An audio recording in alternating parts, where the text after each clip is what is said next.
11월 말부터 지금 한 12월까지 있는데 이제 겨울인 만큼 조금씩 추워지고는 있는 것 같아요. 하지만 이제 낮 같은 경우에는 아직도 햇볕 쨍쨍하고 지난주만 해도 한 온도가 한 28도, 30도까지 올라갔었어요.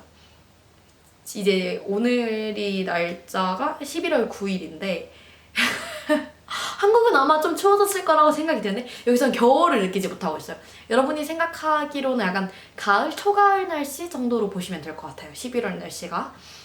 그래서 제가 생각하기에는 일단 여름옷 필수로 챙겨오시고 반팔, 반바지, 그리고 두 번째로는 이제 겉에 걸칠 옷들, 뭐 기모 후리스, 코트, 패딩까지 필요할 것 같진 않고 적당히 두꺼운 재킷? 그 정도면 딱 좋을 것 같아요. 그렇게 해서 이제 긴 바지, 그리고 긴 팔옷, 그리고 그런 옷 몇 가지 가을 옷들, 가을 재킷들, 초겨울 재킷까지 챙겨오시면 딱 좋을 것 같아요. 이번에는 치안에 대해서 얘기를 해볼게요. 아무래도 아프리카로 교환학생 온다고 하시는 분들은 치안 부분이 굉장히 두려울 수도 있을 것 같아요. 근데 치안은 생각보다 너무 괜찮아요. 라바트랑 캠퍼스가 대부분이 여러분이 생활할 공간이기 때문에 이곳을 기준으로 얘기를 드리면은 라바트는 일단 엄청나게 유명한 관광지가 아니에요. 모로코하면 대부분 떠올리는 도시가 카사블랑카라던가 마라케시 이런 도시들인데 그 정도의 관광지화가 되어 있는 곳이 아니기 때문에 기본적으로 사람들이 막 흥정하고 막 여기 그 유튜브에서 보는 것처럼 막 살하고 끈질기게 늘어지고 그런 모습들을 그렇게 많이 보기는 어려워요. 오히려 여기는 굉장히 다른 도시에 비해서 조금 더 차분하고 정리된 느낌의 도시입니다. 그리고 소매치기도 현재까지 한 번도 당해본 적이 없고 당했다는 얘기를 들은 적도 없어요. 하지만 소매치기 자체는 어디서나 항상 조심은 하셔야 될 것 같긴 해요. 그리고 무섭다고 느낀 적이 있냐? 일단 라바트 내에서는 별로 없는 것 같아요. 라바트 내에서는 별로 없고 살레 같은 경우에는 라바트 옆에 있는 바로 옆에 있는 도시가 살레인데 라바트가 크게 개발된 도시고 살레는 아직 개발이 되어가고 있는 도시예요. 그래서 그런지는 모르겠지만 조금 더 어둡다는 느낌은 들었어요.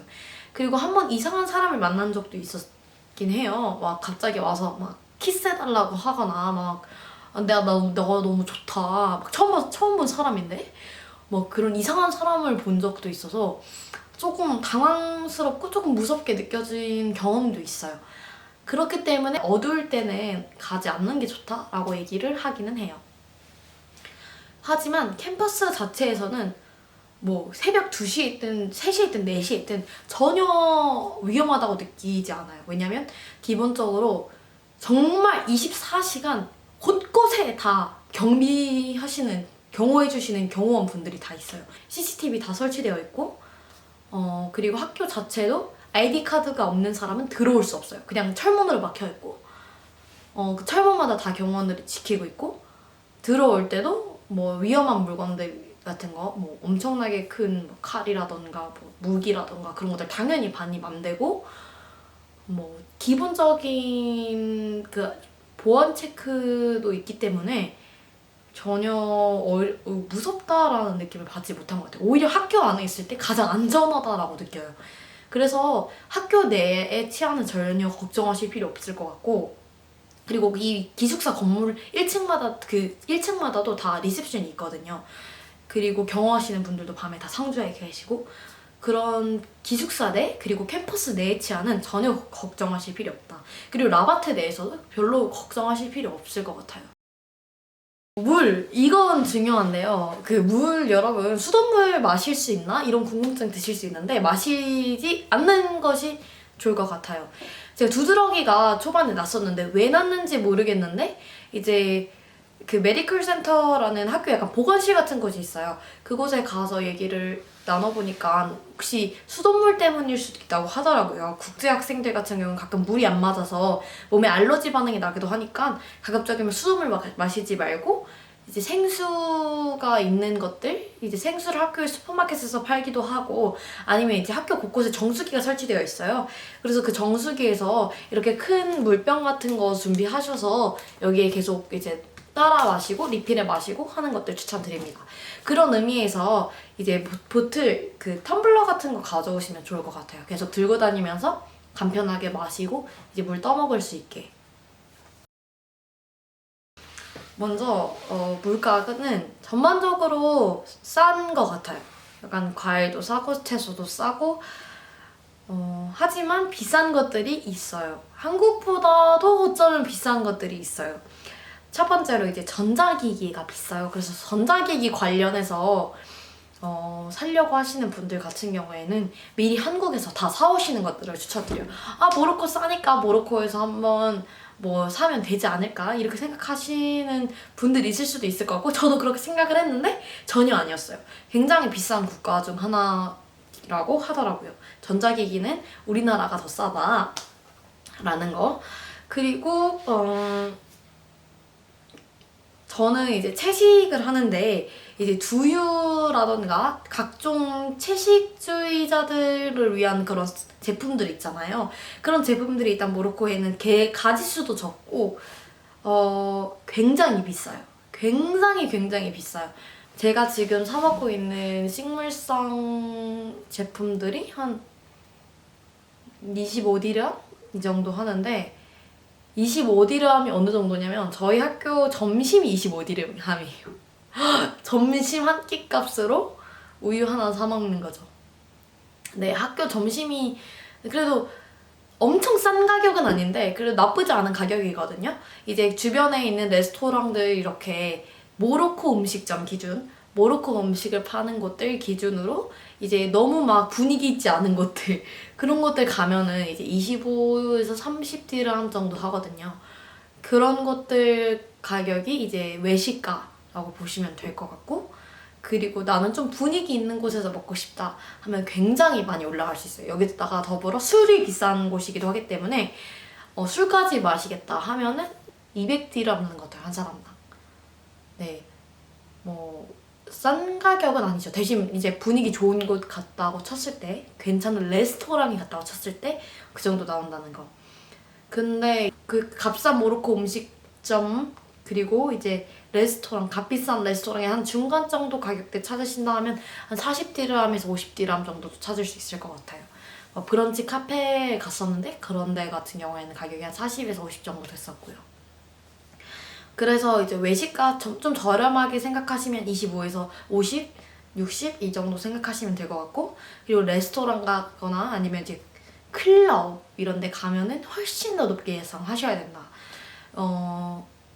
클럽도 있어요, 모로코에. 그리고 이제 술들 마실 수 있는 술집 같은 것도 있거든요. 그 클럽 같은 데 갔을 때 입장료만 한 150디람이었던 것 같아요. 싸면. 그리고 200, 300까지 입장료 예상을 하셔야 돼요. 클럽 가실 분들은. 입장료만 이러고 가끔씩 입장료에 음료 포함되어 있는 경우도 있어요. 드링크 한 잔 정도? 그리고 그 이후부터는 계속 내야 되는데, 클럽 내에서 그 술도 굉장히 비싸다. 술집도 한 50에서 150 정도? 싼 맥주, 카사블랑카라는 맥주가 있는데 그게 약간 여기 모로코 맥주예요. 한 30디람에서 50디람 사이 하는 것 같아요. 그리고 어느 술집 가느냐에 따라 좀 다르고, 이외에 약간 칵테일이라던가 조금 더 괜찮은 술 마시고 싶다, 뭐 보드카라던가 그런 술 가면 이제 조금씩 가격이 한 100, 120, 와인도 그렇고 올라가는 것 같아요. 그 정도 술 가격 생각해 주시면 되고, 참고로 교내에는 술이 반입이 금지예요. 이제 모로코 같은 경우에는 영화가 대부분 50디람. 그러니까 상당히 저렴한 가격이라서 오랜만에 이제 영화관 가는 느낌 많이 즐길 수 있었던 것 같아요. 그리고 또 하나 좋았던 게, 모로코가 이제 라바트 비치가 있는데 여기 해변이 서핑하기 되게 좋은 곳이에요. 그래서 다양한 서핑 클럽들이 위치해 있고, 저는 서핑 한 100디람에서 이용하고 있거든요. 이건 약간 친구가 좀 좋은 커넥션이 있어서 이 좋은 가격에 하게 됐는데, 이 가격 아니더라도 한 150디람에서 200디람 사이 예상하시면 되거든요. 우리나라로 치면은 최소 5만 원 이상 드는 스포츠 활동인데 여기서는 훨씬 더 저렴하게 할 수 있으니까 그런 장점들도 이용하시면 좋을 것 같아요. 자기가 원하는 한식들이 있다 하면은 꼭 가져오시길 추천드려요. 왜냐면 뭐 라면 같은 거 되게 많이 그리울 수 있거든요. 근데 여기는 이제 돼지고기 이런 걸 안 먹다 보니까 우리나라에서 생각보다 라면에 조미료로 돼지고기에서 추출된 성분이 들어간 것들이 있어요. 그러면 그런 것들 다 배제되고 넘어오는 걸 보면은 불닭볶음면만 남아. 불닭볶음면 종류별로 다 있고 그리고 뭐 해물라면? 이런 식으로만 있으니까 혹시 여러분이 좋아하는 라면이 있다면 라면들 이제 비상식량으로 몇 개 챙겨오는 것도 추천드려요. 저 같은 경우에는 각종 한국 식재료들 가져왔었고 떡볶이 키트 하나 정도 가져왔어요. 그러면 여기까지 촬영하도록 하겠습니다. 이외에도 다양한 궁금증들 있으시면 유튜브 아래에 제 인스타그램과 그리고 이메일 계정 남겨놓을 테니까 거기로 연락 주시면 좋을 것 같아요. 혹은 댓글로 남겨주셔도 종종 확인하면서 답 드릴 수 있도록 하겠습니다. 그러면 여기서 영상 마치도록 하겠습니다.